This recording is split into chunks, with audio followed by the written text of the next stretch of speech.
Anita here, and we ordered the GCI Pod rocking chair. It came, and now we're gonna unbox it. So here's how it comes. It comes in a box about hip high on me.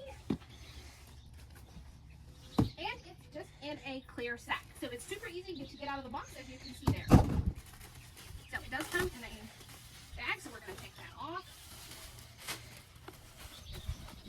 And on this bag, it's open here on this end. So we're just gonna simply pull it down.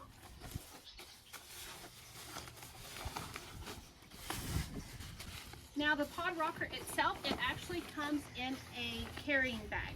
So you can see here, it's all nice and neat in the bag. So we are going to flip it over.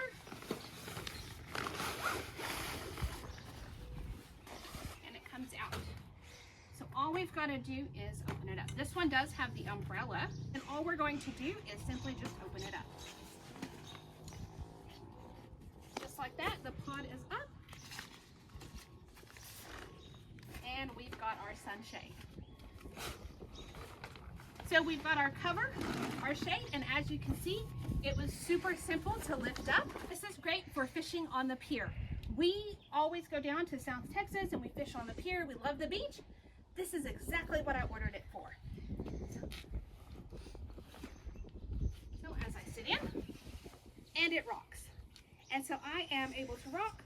I am able to adjust the sunshade to keep the sun out of my eyes. And I love the pod feeling. So I hope you found this review helpful.